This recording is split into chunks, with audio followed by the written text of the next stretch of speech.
Hey, you guys, it's 2023. We're getting close to 2024. I'm talking today with Jack Burns of Edge Rowing. How are you doing today, Jack? Yeah, I'm doing good. I've had a nice little Sunday morning, kind of nice relaxed one with just me and my dog. My wife's out of town right now, so just taking it easy. What about you? I suppose you just woke up. Yeah, I Maybe. just woke up. I mean, I actually had a day off. I was supposed to teach a learn to row, but I got the day off, and yeah, I've had a pretty chill Saturday. Got to watch some football.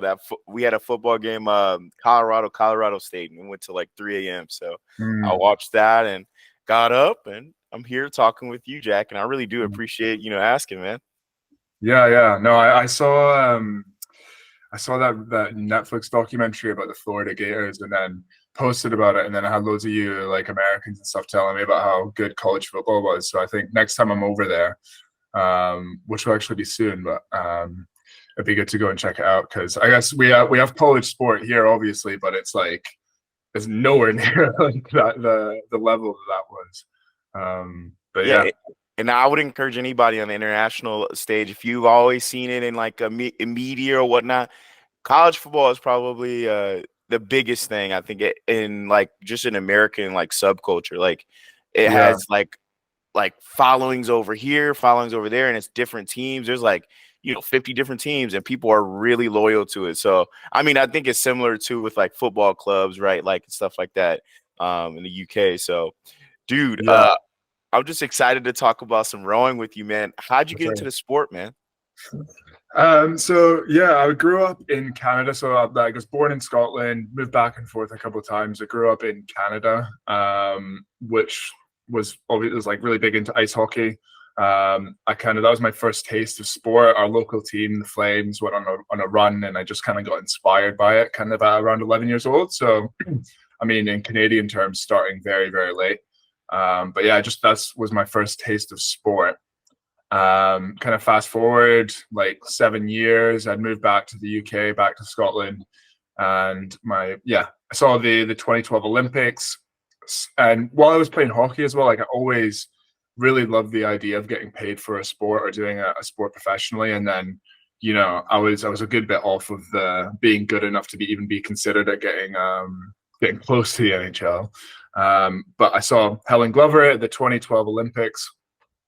I think she was one of the first to win gold for the rowing, and I heard that she had picked up the sport 4 years prior. So yeah, within 4 years, gone from beginner to winning a gold medal, and I heard it was kind of a sport that was quite tough, quite challenging, and that just kind of appealed to me as well. And yeah, I signed up for it at my university, signed up for some start testing, was literally just like under the requirements for it, but got in, and then that's kind of how I got started. Dude, Jack, that's an amazing story. I think that's very similar to like, the walk-ons in college. They worked their ass off for 4 years and all of a sudden, they're on a national team. How did that happen? The sport has that. And I was gonna ask, so but at least you were somewhat proficient in like hockey, and one of my best friends played ice hockey. So shout out to my guy Jamal. But what did you learn from, ice hockey that did it help you in any way when you started out rowing? Yeah, I think physiologically, like I actually think there's quite a lot of transferability between ice hockey and rowing. I remember towards the end of my rowing career, when I kind of was stopping, but trying to get back into it after an illness, different story. But I went ice skating for some cross training, and within like 20 seconds, my heart rate, I was just chilling like super easy pace. And within like 20 seconds, my heart rate was at like 165 or something. And then I went as hard as I could and realized how easy it was to get your heart rate up. So I think physiologically, there's something about the kind of power, endurance, short shifts, sprinting, recovering. I think there's something about that really helps. But yeah, I don't know. Mentally, that's a good question. Maybe the kind of competitiveness of it, like it's quite rowing's very internal and internally competitive, and that's one thing I think I noticed the biggest difference. But having that kind of external competition where you're in someone's face and maybe transferring that into rowing a little bit, I think you don't get as exposed to it as much in rowing. But yeah, like hockey, I just liked hockey because this is why I hate golf as well, because you can't try hard at golf and get better. With hockey, it was like, if you wanted to do better, you just grinded harder, you just chased the puck down harder, you shot it harder, you hit harder. You can just, it's like you get a really good output of like what you put into it. And that's what I think I liked a lot about rowing, was that I think more than any sport, it's very quantifiable in how much you put into it, and then how much you get out. So maybe some of that, but it's just fun as well. I just liked hockey, to be honest. It was, and I'm getting into it now again, which is good to go back to some of my roots. But yeah. So I forgot to ask this question, but what college were you at when you started? Okay, yeah, it's probably people often haven't heard of it, especially even in the UK. So Strathclyde University, but you've probably seen the one pieces. We've got it's like white vests with like red maroon spots. So they're pretty eye catching, but that's kind of pretty small club, not very well funded or anything, but some decent rowers have come out of it as well. And yeah, so it wasn't support. I joined that club for a little bit. And kind of quickly realized that if I wanted to take my rowing to the level I wanted to, that would kind of have to look elsewhere. And that's my first taste of rowing was at Strathclyde University. But then I was there for a few sessions, enjoyed it, great group, great club. But I wanted to find a different kind of avenue to get faster, because they weren't, it's just the seniors that were coaching us and stuff. So yeah, great university as well. I have lots of loyalty to that place. They supported me quite a lot through my rowing journey, and yeah. So what is the difference? So and what was the next club? So when I ask like what's the difference, I really just mean like operational, or like just for an athlete, like that perspective. Because I know a lot of kids who do watch this, or rowers who watch it. Some of them come from like a really elite, right, like Yeah. rowing background with the club that has everything. It has Impakers, has RP3s, has all the tanks or whatever. But then we also have some that just come from like a shed or a trailer. So like what would you say the difference was from your first club and then the next club? Yeah, so the first club, Strathclyde University, the first boat I went out in was literally the first boat that the club owned from 1965. It was called the Lady Valerie. This old wooden, like, took like 8 of us to carry it in, but I mean, it floated, it did the job. And not that like, we weren't rowing very well, and it definitely wasn't the boat that was the reason for that. And But yeah, I mean, they had a good equipment, good support, but there just wasn't a coach that could give you the attention you need of 12 plus sessions a week and the kind of knowledge to get you to that position. And then I went on to, I tested for the GB Start program, which is kind of like, there's a few things that I maybe don't agree with, and the kind of messaging that they give on where you need to be this height, to be good at rowing, to be good at this sport, you need to be this height and this arm span and produce this power. But it also like works, and it's also produced a lot of, like, Helen Glover, that's the program she went through. So signed up for that. The minimum height requirement was 188. I was normally 186, so I didn't think I was going to get close. But one morning I woke up and I realized I was 187.5, realized that your discs or whatever changed. So then my dad drove me to the testing with the seat reclined so that my spine didn't compress in the morning. I was like having my breakfast, like lying down. But I still didn't hit 188. But luckily, I've got weirdly long arms and strong legs from hockey, and was kind of fit and stuff. So I did well on some other tests, enough to get into a probation thing. So got into that. There's kind of a coach that works pretty one-to-one with you compared to other clubs. So it's normally around all the centers around the UK. It's probably one coach for 6 to 10 athletes. So you get quite a lot of attention. And there's also like a pretty decent infrastructure within it, where it's like every month you're going away and you're competing against the other start centers. So that was pretty useful. You would go there and see the top people were going to go and do GB under 23 stuff, and you'd be coming in there as a novice. Like, you've been rowing for 8 weeks and you see someone, you're like, all right, they follow this system and they've gotten there. So that kind of path, that system is is laid out in front of you, which is quite useful. That has its strengths and its weaknesses, in my opinion. But yeah, it was quite a big different. Yeah, I don't. There's not even the good universities in the UK. They don't have that kind of one-to-one support. Um, so yeah, I kind of progressed quite quickly with that. I got super, like, I'm a super obsessive person, so I got really, really into it. Like, what I always say to people is like, I would go and row, think about rowing all day, go home, type in rowing into YouTube, and like watch rowing videos and stuff like that, and just get super obsessed. So, quick progression in the sport.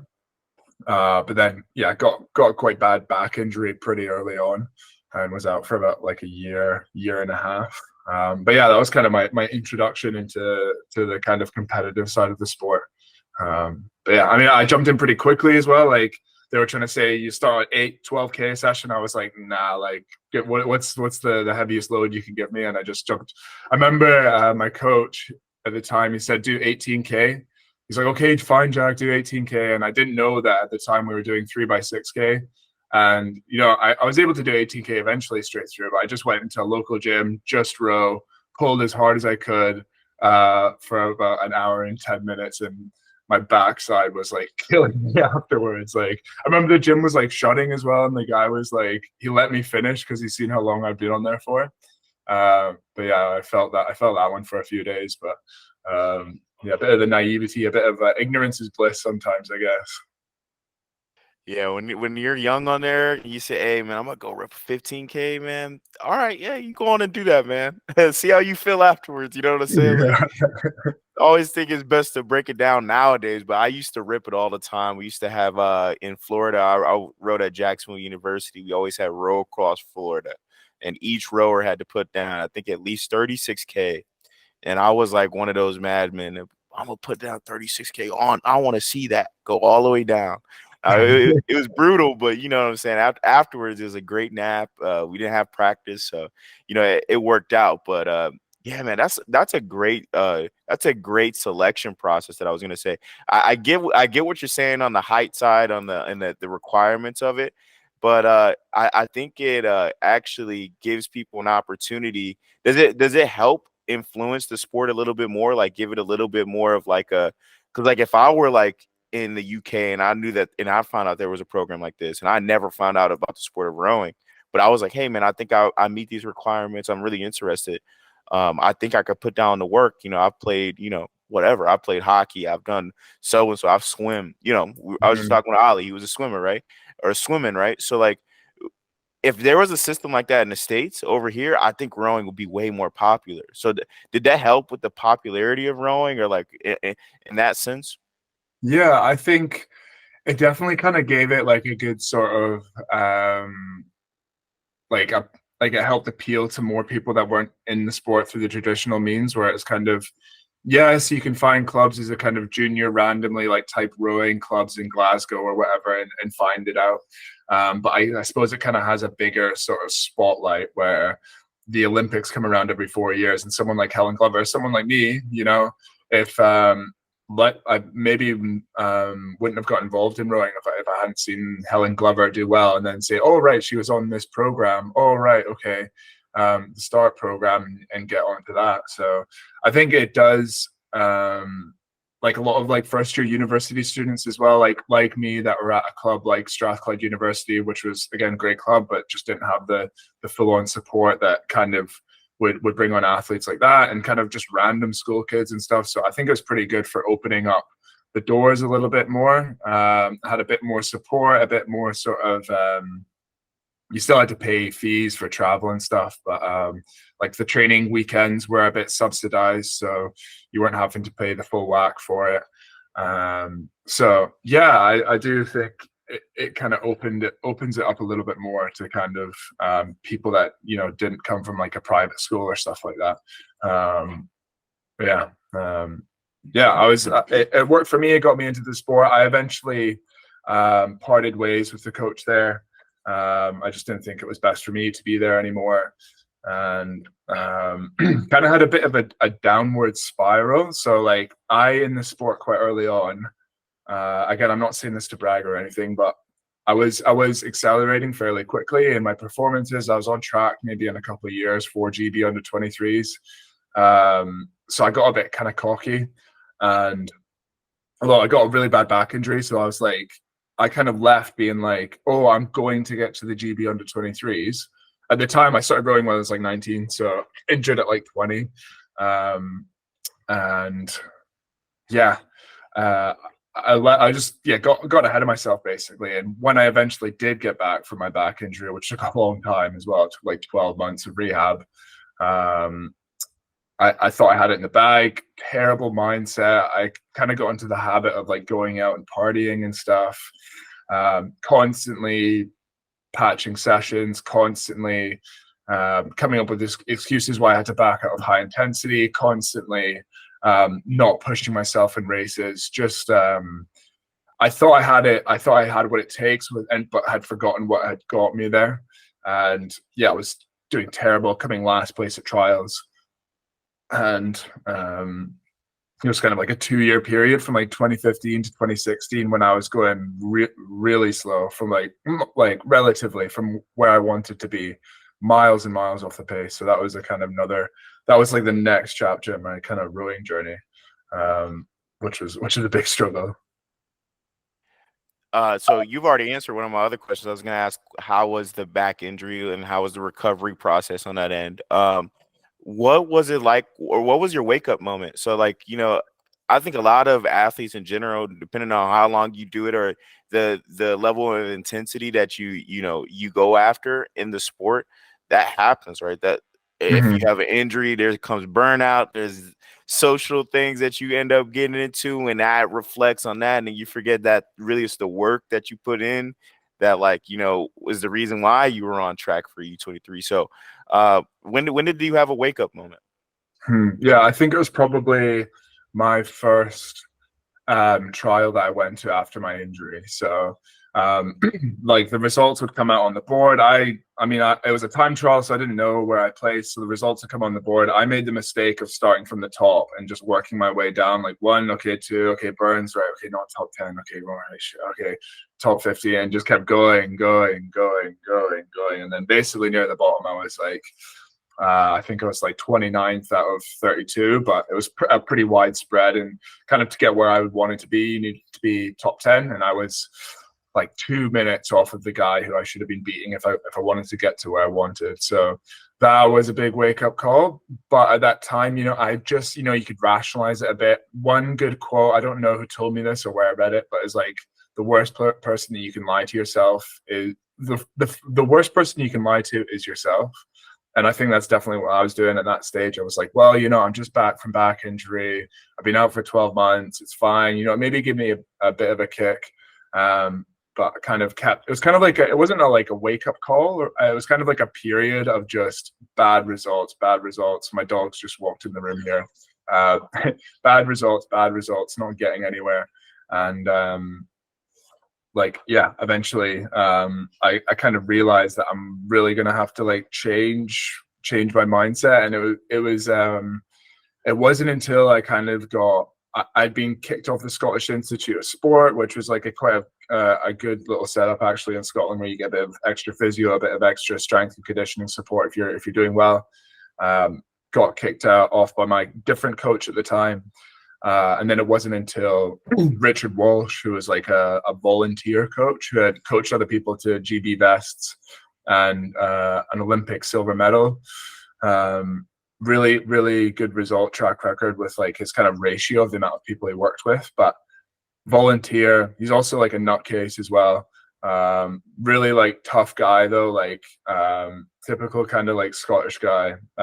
You go down to England and stuff, most people can't understand what he's saying, so it's kind of like a benefit, I guess, if you want to do like, if he wants to shout stuff from the bank when you're racing. But yeah, he just like sorted me out pretty quickly, put me through some very hard training, which I needed. And yeah, I don't know, I've always had the motivation to improve my mindset. I always knew it was a problem. There was a period when I thought it was fine. And again, sometimes you hear what you want to hear sometimes. And I remember reading Tim Foster's book, which was a really good book. I think it's called 4 Men in a Boat, 4 Guys in a Boat or something like that. And he talked about how he would go on nights out as part of his strategy to balance his lifestyle so he can keep rowing. And I took that as like, well, oh, he's an Olympian, and like some people need that. So I was like, I need that. So I like, just hearing what I wanted to hear. He was probably going out every 3 months, every 6 months or something. I was like going out every weekend. And yeah, just lying to myself the whole time. Knew I had an issue, but kind of in the back of my head, yeah, just having a bad mindset basically. But Richard Walsh, he's called, pretty quickly pulled me up, and I just told him what I wanted to do. I was like, Ricky, I want to go to the Olympics. I want to get into the GB team. I want to win a gold medal. He's like, cool, this is what we're going to do.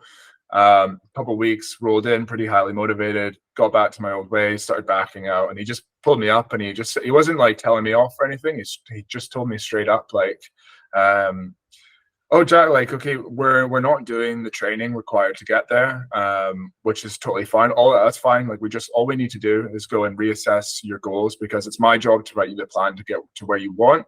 You're not doing it, so that just means we need to change where your goals are. So unless you want to actually start doing what it takes to get there, then we're back to the drawing board. And that just I think it really made me realize like what I want. Like, it was me that wanted to do it, and it was, it had to be driven by me, and nobody can want it more than me. But yeah, that was kind of a bit of my mindset sort of journey. And like, it was still a long process, it's still, as I got faster and stuff, it still needed refining. But it's something I'm massive on. And I always say, like, you look at the A final of the Olympics, and Italian crews will have a completely different training program from the British, from the Americans, and they'll go and race, and it'll be some race, it's like, and like, 3 boats within a split second. And it's just, that's one thing that's really cool about sport. But, and techniques drastically different, but I think one thing that would be most common would be mindset, and that elite mindset. And it's something that I'm totally, like, really, really massive on with coaching and everything. I think it's so important to focus on, and I think it's very underlooked. And I think a lot of coaches, a lot of programs, a lot of athletes will let their ego get in the way of it and not address it for its full potential, and maybe see it as a weakness, when in reality it's probably the biggest thing that you can improve. It improves your training, it improves your technique, it improves your racing, it improves your enjoyment. But yeah, I'll just start going off on a tangent. You'll have to stop me. All good, all good. I was gonna ask, so how long did you work with Coach Walsh? Yeah, what was it? Probably 2 years. So 1-to-1 from about November 2016 through to basically November 2018. So 2 seasons. It was just basically me and him. I was doing like his full program. There was a couple other guys that were joining in that did it for like a full year or so. I was like the fastest person in that group. We were on a river as well, so it was quite hard to be competitive with each other. We could still push on, if you're winning, you try and win by more. But we basically got to a point where I first off, I don't want to say it was like our decision. It was my decision. It was a really hard one, but I thought, I just don't feel like I could be getting as fast as I can. Like, I feel like there's other opportunities where I could be getting faster. And, Ricky, he literally he was a volunteer, gave you full-time effort. He would drive you down to races, he'd pick up a boat for you if you needed. You'd force money on him for like petrol money, and he would just refuse it. And you're just like, come on, like, let me, I'm feeling bad about how much you're helping me. But we would just get him Lefroy, which is like a Scottish whiskey. We'd get him like a few bottles of that every year for his birthday and Christmas as payment. But yeah, that was really, I would have loved to get into the GB team with him coaching me there. And he'd done that with other people. So it's not to say that was him, it was me. But luckily, again, in Scotland, that we had a pretty good setup pretty much just down the road at Edinburgh University, which was like a more established program. The main thing was that they had a competitive group of scullers there that were at my level, that were trying to do the same thing, that had the same ambition. And before that, I had been going and doing every weekend or every other weekend to try and get more competition. I would go put my boat on the roof of the car, get up a bit earlier throughout the winter, boat on the roof, drive over to where Edinburgh trained, which actually isn't that actually far from where I was. It was like 20 minutes away. And yeah, just looking for more competition. And I remember the first few times I went there, I was just getting destroyed in the base. I mean, pretty much 3x2K every weekend, pretty simple, just rate capped. And yeah, I got destroyed, but I was like, this is great. Like anytime I get thrown into an environment where people are destroying me, I'm like, this is good. This is going to make me faster. So yeah, joined Edinburgh, and it was we had a really good group of scholars, and just kind of started to slowly progress through there. Yeah. Very dope, very dope. So yeah, I would imagine going to Edinburgh and then racing uh all the competition up there is that iron sharpen iron kind of idea. And hey man, like yeah, if you go in there and you're slow for right now, you're getting whooped, the more times you're there, the more reps you get there, you're gonna get a bit faster. So what does rowing look like, after that? What does the rest of your rowing career look like? After Edinburgh or after Ricky? Oh, after Edinburgh. Yeah, yeah. So yeah, again, similar story. I just kind of progressed through the system that Colin Williamson had there. Just 1%, or like 0.1% every weekend. And gradually learned how to race, learned how to push myself. And I think it was at this stage, I was getting pretty old for a rower, like 26. Most people give it a crack at like 23. I think it's maybe a bit different than the States. Like people will give it a crack after a year, take a year off after university, and then if they get close, they keep going. For me, I kept going for more and more years, like 26, 27. So getting old, every year the freshman class would come in and they'd be like, they'd look young. I'm just like, oh, I feel so old. The first time I felt old was when I saw like first year university students and they looked younger, and I was like, oh no. But yeah, I stayed at it. Started to get some good trials results. Where did I come? Yeah, started to beat some people in trials, but at this point it was the Olympic year, and I had no GB international experience. I had no vests or anything. They hadn't seen very much of me, so they weren't going to take any chances unless maybe I won trials. So like the final trials, I went into it and I was like, I'd beaten a few people in some of the other trials, but that's the most important one. Went out as hard as I could, and like I think I was like second place at halfway, third 500, maybe like fifth, and then the last 500, like I just fell, like just blew up so bad. I think I had the slowest 500 in that last 500 out of all the other 500s of like the whole weekend. So yeah, yeah, didn't do well, and then COVID hit and everything. Kind of lost a bit of motivation through COVID, but as soon as the kind of events got put on, once everything opened back up, I was pretty motivated again, and won the non-Olympic trials, and got my first GB vest in the World Cup in Sabadia, third World Cup 2021 in the men's single. So it was a pretty competitive field. Came 13th, but yeah, it was pretty cool experience. Through there, I spent 8 weeks at Leander. Like, I don't know what you guys know about the UK system, but Leander's like the biggest club in the UK, and it's kind of like when you're loyal to like other clubs, it's just such an easy transition to go from your local club to Leander and then into the Caversham. So, but then Leander gets all the credits for like everybody else. So you're kind of like, yeah. You're like, I wish. You really just don't want to do it, but it is actually like a pretty good setup. I was only there for 8 weeks before I got in, but they managed to put their stamp on me before I got into Caversham. But no, like yeah, and got in. What would it have been? September of 2021, after the Tokyo Olympics. Yeah. Very dope, very dope. So let's talk about that. I mean, you talked about that trial race where it was essential just a fly and die. It sounds like you were cooking for a little bit, and then hey, that last 500, and then COVID hit. So where's your mindset through all that? Because most people would say, "Ain't it, this wasn't me. I'm done."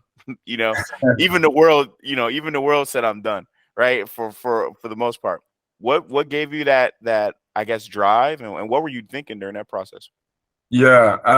So I actually been given a bit of like hope for selection and stuff. In 2018, I got told that they look at taking on people kind of 6 years out from the Olympics. So they told me if I kept going at the rate I was, that I was in a chance for Paris. So that was kind of, had my target on Tokyo, but I was still kind of like, okay, that's pretty cool. If I could maybe still get in, later than I'd like, but it's still a pretty cool opportunity. But yeah, I honestly, I'd spent so much time training on my own, doing ergs on my own, doing weights on my own, being out on the boat on my own. But I thought I was going to cruise through COVID. And I remember, going the guys I was trying to beat who were in the GD center. I'm like, they've leaned on being fully supported for like 4 or 5, 10 years. Some of them being in a massive training group. I'm going to smash them. Like, this is going to be so easy for me and so hard for them. And day one of COVID, we didn't know when things were going to open back up again, and just totally lost mode. I was shocked, really. Like, I don't know what it was, but I just totally lost motivation to get on the erg. Got really into cycling. My obsessive like personality just switched to something else that was cycling. And one cool lesson I actually had from it is when I was rowing, I always thought once I stopped, I'd quite fancy getting like a balanced, normal life job. But then another thing my dad always told me is like, do a job that it's not what your passion is or necessarily or your dreams, but it's like, what would you do in your day if you could just do whatever you wanted? And COVID came around and I was getting furloughed for my old coaching job, and I could do whatever I wanted with a day. And I just got fully obsessed through my own choice into cycling, into another sport. And it kind of made me realize that with rowing, it's just the same idea. And it's quite a big privilege to be able to just do that. So yeah, got into cycling, definitely lost rowing fitness, but didn't lose all of it. And just would cut about, I had Glasgow town centre. I took all the KOMs through there because there was just dead quiet. And like, I would just, run through all the red lights when it was safe to do so, of course. But yeah, I think I still have some of them actually, because it was so quiet. But yeah. And then kind of started back up. We repeated the kind of same cycle once everything opened up back here, training with kind of Colin at Edinburgh. And then, yeah, that was the transition into the team. So then let's talk about edge rowing. Like, how do we get to edge rowing today? So yeah, I'd kind of started it like when I was in the GB team. Again, totally privileged position to get like paid to do the sport. I know a lot of other countries don't get anything. You have to pay for it out of your own pocket. So at the same time, it was still, not very much. I was literally going paycheck to paycheck when I was down there. So I was looking for alternative ways to maybe make a bit of income, use my skill in a way that fit around my training. So I'd heard about other people doing online coaching, saw what they were doing. I thought personally I could do it better. And I was like, well, if they can do it, I can do it. So I started getting into it, made my own website and stuff. And yeah, kind of gradually as I was in Caversham, just got things up and running, but never actually took anybody on. And then it kind of wasn't until, I got glandular fever. And yeah, that was a whole nother story. Glandular fever, fell out with one of the coaches there. And yeah, well, I probably shouldn't have been doing this. I probably should have been resting, but I just couldn't sit and still in bed. And when I had glandular fever, it was like I couldn't walk to the fridge without getting exhausted. I remember one time, my wife and we drove into town to pick up a takeaway. She drove. I just sat in the car because I was like, I need to get out of the house. I came back from that and I was just wiped. So yeah, but if anybody out there's had it, they'll know what I mean. It's just like floors you. But I was still sitting at a desk, starting to pour more effort into it. Kind of admiration I always had of my dad was that he had his own website for like that he made a living off of from like 2005 or something. So for a long time, as long as I can remember, well, not as I can remember, but a long time. And like just thought it looked so good being your own boss, having flexibility, work anywhere with an internet connection. I just wanted to do it was something that I like, that I loved, which was sports. So I was like, if I could ever work online and be my own boss, but then also combine my passion and something I'm super obsessed with into one. And then online coaching came around, and COVID, I think, really accelerated people's openness to working with people online, and realizing that the value in there, and how you can really actually find people that are the absolute best fit for you and get very specialized. And yeah, that's kind of how it started to grow. We started working. At the time, it was just me.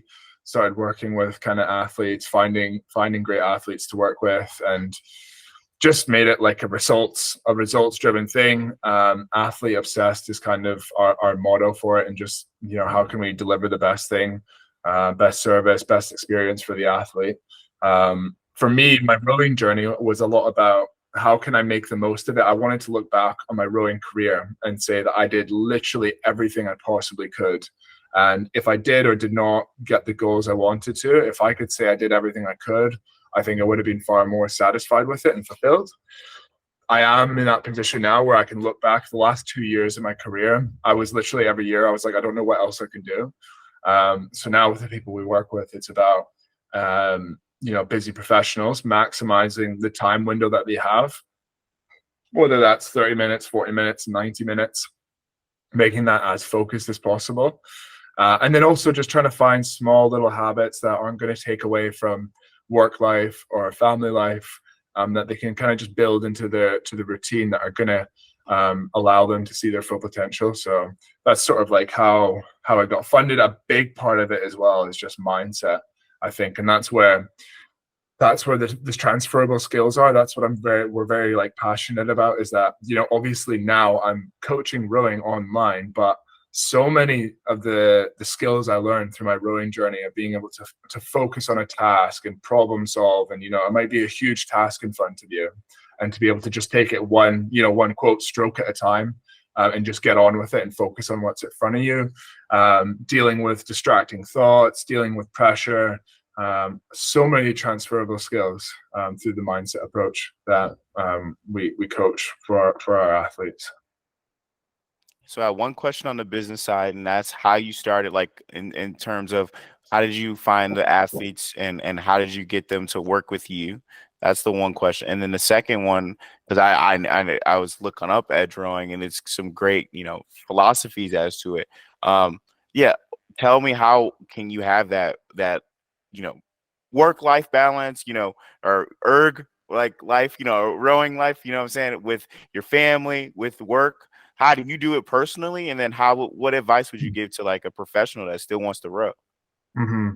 Yeah. So, how did we get started? The first thing for me was working with people, and showing people that we're working with people online. I'd coached in person for a long time, so I knew how to coach. It was just it took a bit of time kind of to find the right people at the start. Shabana, actually, I'm sure she won't mind me saying. I'll ask her afterwards, and if not, maybe like blur her name. I'm sure she'll be fine with it. Some of our athletes like to keep anonymous, but she's always sharing stuff on our page.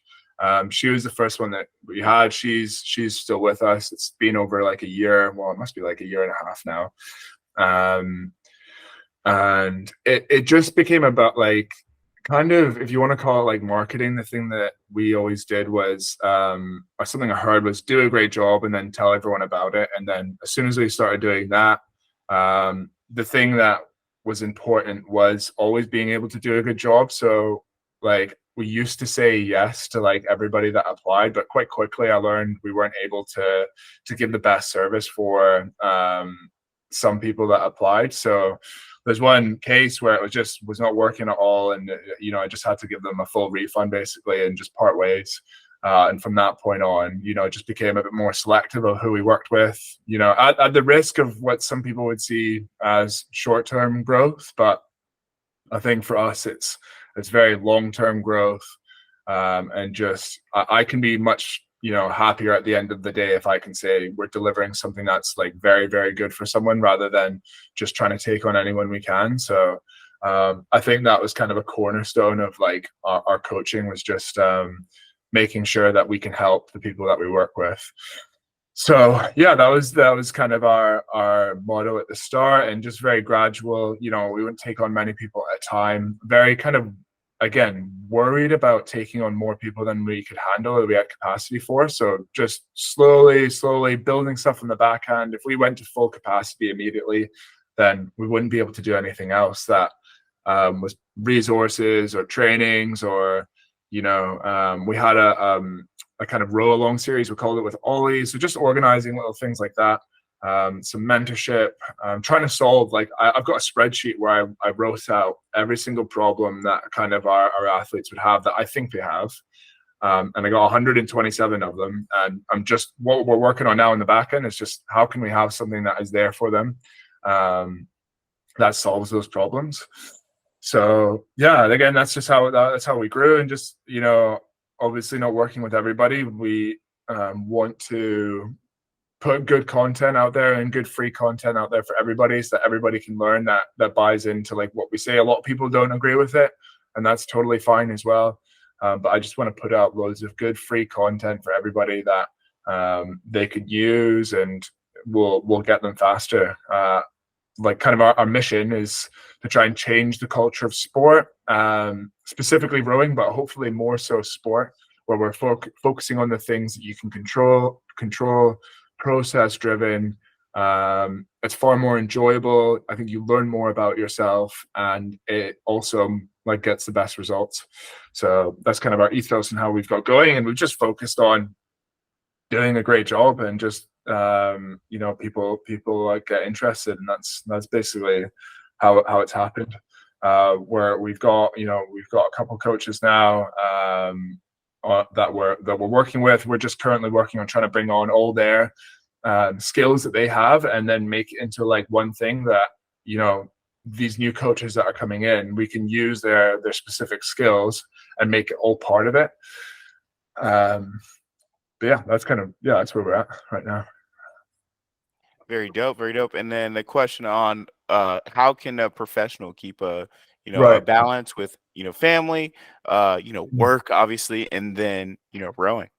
Yeah. So the big thing that we have, we call it problematic perfectionism, where whether you're aware if you have it or not, it's basically just the kind of good qualities that people have. It's like drive, perfectionism, pursuit of improvement. It's an addictive feeling. I think it's a lot of why most rowers, but busy professionals in particular, get involved in the sport.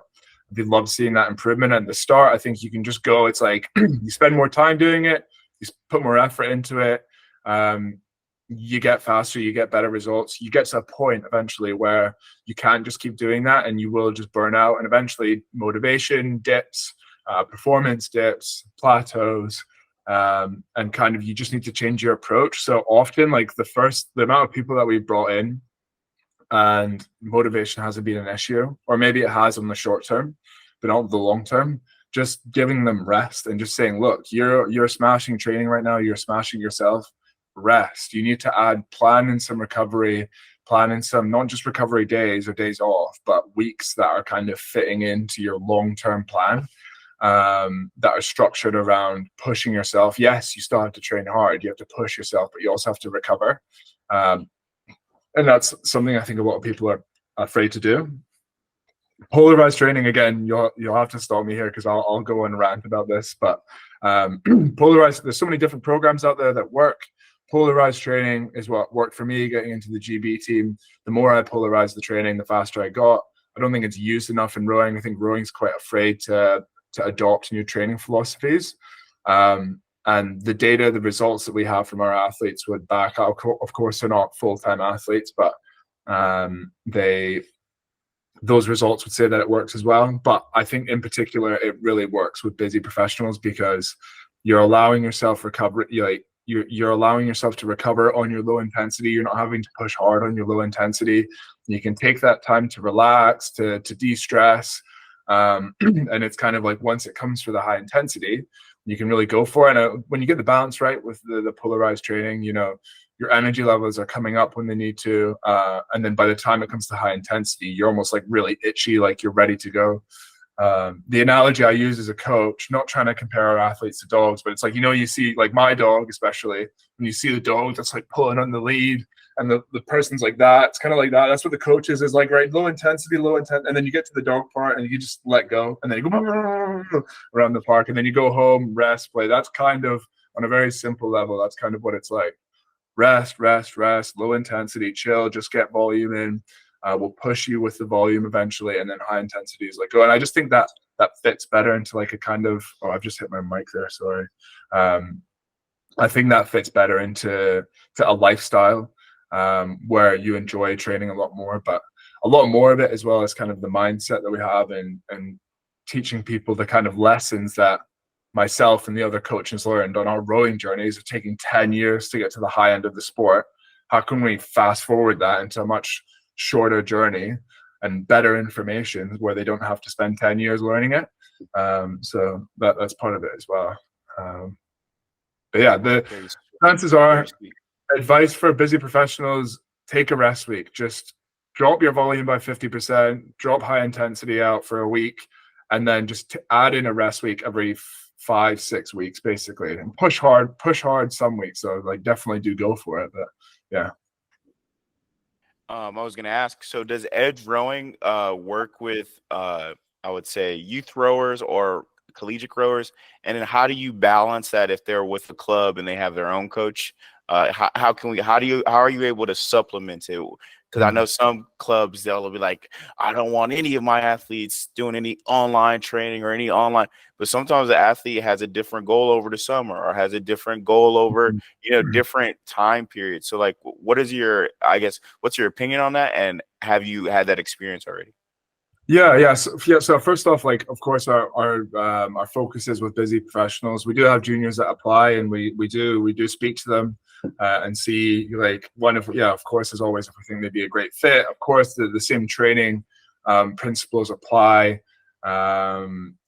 with school. They're busy with school, they're busy with education, so a lot of it does still apply.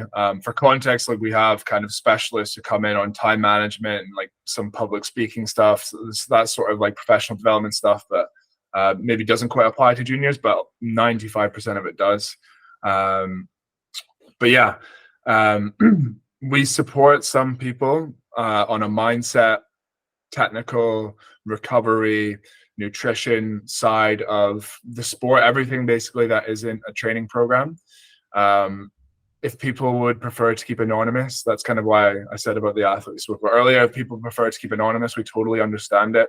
One thing I always say is that 2 coaches can be worse than no coaches. So we make sure that we tell the athlete, let us know if your coach ever tells you something contradictory. What is your in-person coach's philosophy?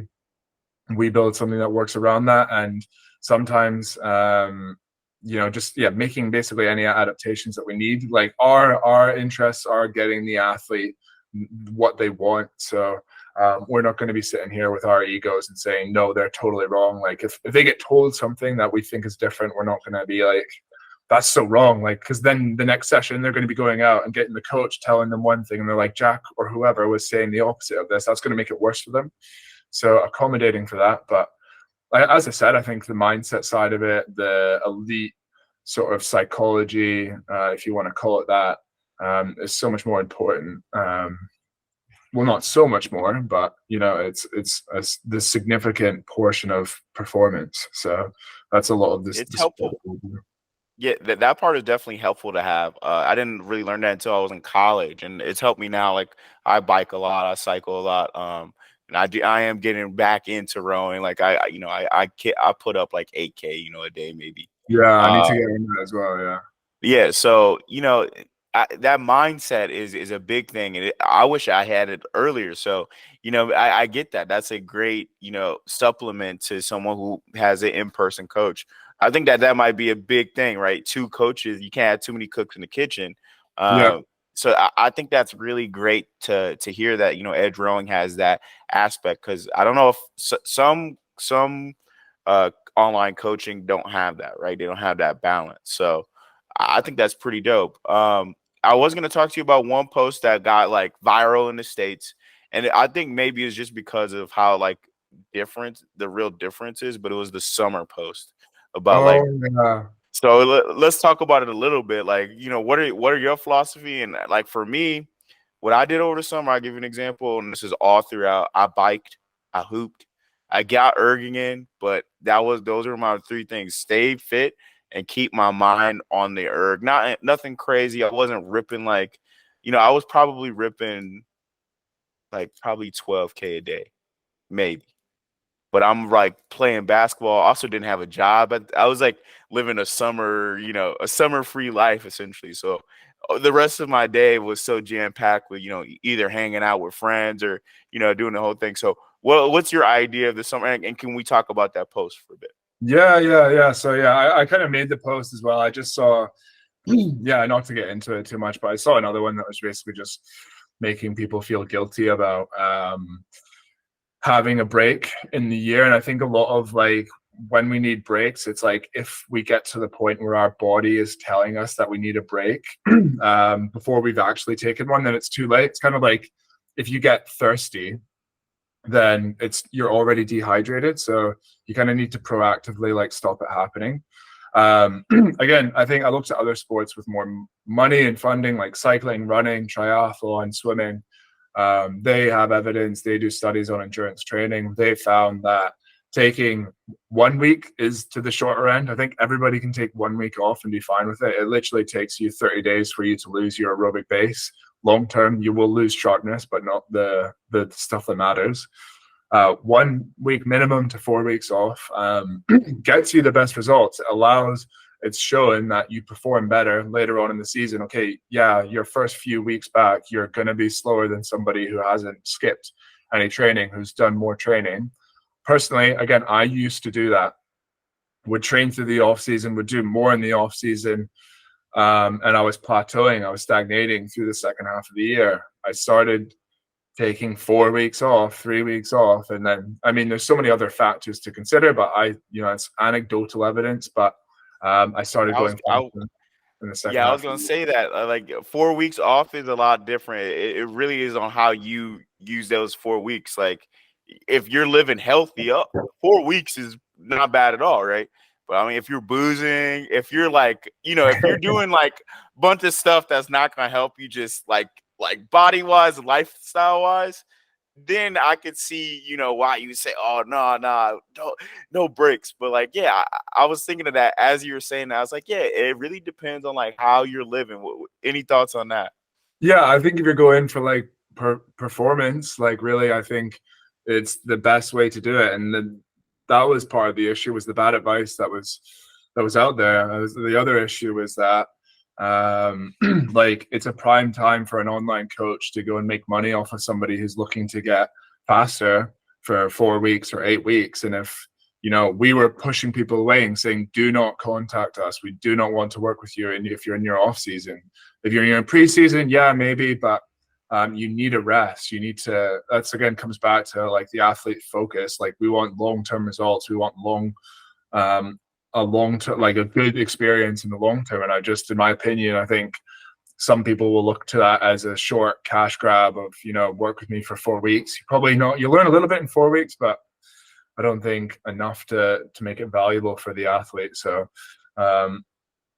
I would say they were being selfish. It's in our best interest to say no to people so that they can, if they do want to work with us, they come back rested and then they get better results. And then that's like our self-interest. I'm not just saying this to be like preaching like we're totally perfect. Like that is how we see it. If we want to get athletes better results, they need to have a point when they rest. With our athletes that we work with as well, we give them 4 weeks off. We force them to do 4 weeks off, where we put them off the books, off their subscription, and just say, go away and rest, and ideally do nothing, and just get away from rowing. Mentally, physically, you need it if you want to perform long term. I think I know where the disconnect is too, from how people in the States took it. Because a lot of times on the rowing side, at least for collegiate, recruitment and stuff like that, it is heavily pushed. Like you need to get your 2K in order. Most clubs, like my club, we do regular testing, obviously, but kids are so infatuated. It's like in the States, you guys have like standardized testing probably in some regard. But it's the ACT and the SAT, and you need to have the best score to get into the best schools. And what has been preached around, in at least in American rowing society, is you need to have a good 2K score. This is your ACT score. This is your only way out. So I think a lot of times kids have that like, well, look, mom, I think this, or I think this is gonna help me get to two. This is gonna help. This is gonna help me. This is go. And you know what I'm saying? So and sometimes they're like only supplemented by a school. So like I wrote at a public school, but I'm also coaching at a club. So these kids have year-round rowing if they like to. They can compete in the summer. They can, even be in the development team over the summer, just getting your technique together, fixing some of the things that we probably didn't have enough time to in the regular season. I think that's where the disconnect came from when people read that post. Because people were like, well, like, yeah, of course. I don't know. People were enraged in some way in the rowing United States way. But I think that that's the disconnect, in all honesty. I think that that 2K score is so. I don't know if it's like that in the UK, but in the States, it's like, oh my goodness, I have to like it. If I don't have a 639 by sophomore year, I am a failure. That's Mhm. how some kids feel. So Yeah. Yeah, yeah, and I get it. Like, I suppose if you get your break, and then 10 weeks after that or something, you need to be performing, or it's like maybe 6 weeks or something.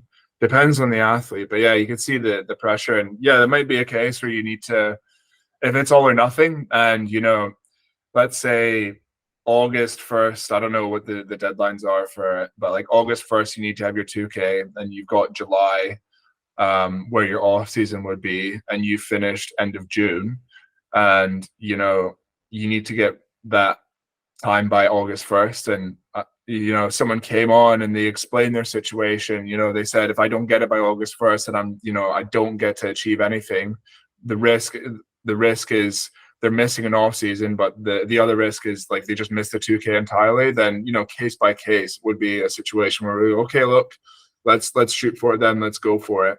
But you do need to rest. You need to have some planned rest, and it might be after that. But they might be, again, and it might be August 2nd. They're straight into that crew and they don't get any rest. It's not ideal, but it's the kind of the short term, the longer term cost, I guess. So it's not as simple as that. Some people we took on during their off season when their clubs are away, and they just had 1 week rest, and that's again to the lower end. But yeah, I just think some it's people are very just built underdeveloped. like that. Yeah, some people are 1 week. Yeah, okay, now I'm good. Some people are built Yeah. like that. And I was gonna say, man, I think that leads to burnout, man. I think if you say, I need this, I need to go through, I need to push through all Mhm. the way to August, right? That the burnout is gonna happen. If it doesn't happen within that year, if you're gonna continue the sport, I think that burnout is gonna hit you. And it's not gonna be like impossible to bounce back from, but it is gonna be like okay, I've learned my lesson in a way. Uh, Mhm. I think every human like gets kind of like uh, if you do something for so long, you kind of just get like, okay, I need a break from this. I need to step Yeah. back from it. So I totally agree with you. So I just wanted to talk to you because in the States that was something that was I saw a lot of people sharing, and I don't think that was the first time I've seen you. I would watch some of your reels, but that was a prominent one that I was like, dude, like Yeah. what the hell I is going? I was just going on my honeymoon as well. Like, I sent it like the day before my honeymoon, and then I posted it, and I was getting loads of messages, and I was like I was obviously taking a break from it, so I was like, oh, I don't know what it's going to be like when I go back to my phone in 2 weeks, but yeah, maybe could have timed it better. But yeah, I just saw it as wrong, as bad advice, dangerous advice. But I mean, the amount of messages that I got, like a lot of support from it as well. Like, I knew it would split a lot of people's opinions, mainly from like college coaches who are like, I wish more juniors would do this. And like the amount of juniors that come in burnt out from just blasting themselves all off season into their first year at college, from all this pressure and these people that are capitalizing on people in a vulnerable position of like being desperate for something. They just, yeah, like you said, burn out into college and stuff, which is, yeah, it's risky. Some people can do it. Like, some people can do it and keep going, but I just think risk reward, it's not worth it. No, I see that. I see that, and I would say too is like, once you start conversations, this is my advice to young rowers who are looking to like get recruited at. You could be anywhere.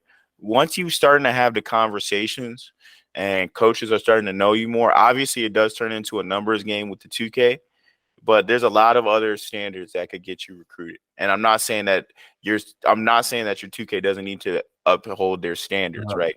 But if you have a working relationship with the coach and you feel like it's a good fit with the university, they'll work with you. And you don't have to, it's not so drastic, but you do need to be there. Don't get me wrong. I want to make that very clear.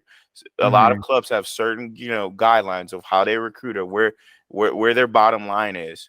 But if you can work it out that way, it might help you a little bit more mentally, and you won't be so frantic to want this, this Yeah, goal. And 4 weeks is not enough time to work with someone. And you could probably give them a training plan, but 4 weeks is nothing significant that will mm, actually, maybe it adds some value, but I don't know. 4 weeks is nothing in my opinion. 4 weeks is a blink of yeah. an eye. But Jack, I got one question, and it's a reflective question. What Okay. would you tell your younger self, man? What would you tell yourself? What would you tell Jack as like a hockey player? And what would you tell Jack just starting out? Like, what would you tell your younger self? Yeah. So yeah, the hockey player. I would have told myself what my dad always told me was, Jack, you need to work on your foot speed. So that's what, like, I was okay once I got up and running, but I wasn't quick enough off the block. So that's why I was maybe more suited to rowing. But yeah, just I think looking back, maybe just more of a kind of like cognitive recognition of how much I enjoy the process and how much I enjoy that seeing improvement and doing everything you can with the time that you have to make the most of what you're doing and realizing your full potential and seeing how hard you can push something. And I think at the start of my rowing journey, and maybe in hockey as well, um, I was chasing the outcome a lot more and thinking that that's where the value of what I was doing like was. So I would say just like enjoy the process a lot more. And when I got my first GB vest, I got loads and loads of congratulations and messages and stuff, and it was super nice, super grateful of those people to send that to me. But kind of one thing I always talk about was that it was actually kind of unfulfilling when I got all that recognition because people only saw that success because of the GB vesting. They did, the hardest thing for me was that made up 99% of the hard work was yeah, the hard work that I did before, the years and years and years of training. And if I had quit before I got that GB vest, I wouldn't have gotten that congratulation. It was just almost like hollow where, but then also made me realize, nobody, even the people that are close around you who know your journey, nobody's going to understand what you've been through better than yourself. And I think you really have to recognize and be proud of like what you've done in your journey. Um, and yeah, just recognize the kind of external validation you get. Winning's great, GB vests are great, medals are great, don't get me wrong, but I think really just recognize and take pride in what you do and know that nobody can understand what you're going through better than you. So I think I would always say you have to be your biggest cheerleader. um yeah, that's kind of and then yeah, like yeah, now as well, like this is with that drawing and what I'm doing right now, like it's the process, it's the grind, it's the making things better, it's leveling up, it's kind of I don't want to say not being content, but just always saying, okay, this is where we are, we're happy with it, but like let's make it better. And that's now I'm recognizing that I enjoy that. So yeah, that's maybe what I'd say to the younger self. I'd also say I got a bit I got bullied when I was younger as well. I would have told myself to like fight back as well. But yeah, that's maybe a different story, but that's kind of something else. So I'm just thinking of things I would have told my younger self. But yeah, Very dope, Jack. I very much thank you for your time. This is season 2, episode 2 with Jack Byrne, and Edge Rowing. Please, I'm giving you some time. Let people know where they can find you. If they would like consulting, how can they get that done? And Jack, I really appreciate your time today, man. Thank you, Rex. Thank you. Cheers. Yeah. Yeah. So currently, I guess it depends on when people are listening to this, 17th of September. We'll be opening our books at the end of October after Head of the Trials. So we don't really take people on that often. So part of what you can also do is if you want to go and check out, we've got a scorecard where you can basically test yourself against kind of our methods that we use to get our athletes result. You can get scored on it, get feedback on it, and then you also get like a custom report with like kind of simple actionable feedback and resources that are designed to get you progressing further. So you just go to edgerowing.com/scorecard and that'll direct you there. It's also in the link in my bio, Instagram, Jack Burns Row Coach. I'm trying to get my YouTube up as well. I'm trying to get that up and running. So head over there, Jack Burns Edge Rowing. So trying to put more long form advice on there. But yeah, I'll be at Head of the Trials as well if anybody's going to be over there. I think I'll be at one of the tents that still needs to be confirmed, but I'd be happy to go out and speak to anybody before the race or after or whatever. Very dope. Jack, I would love to have you on the podcast again, man, even if it's not just RowingCast, but I really do appreciate your time today, Jack. Yeah, thank you very much. Cheers. Cheers.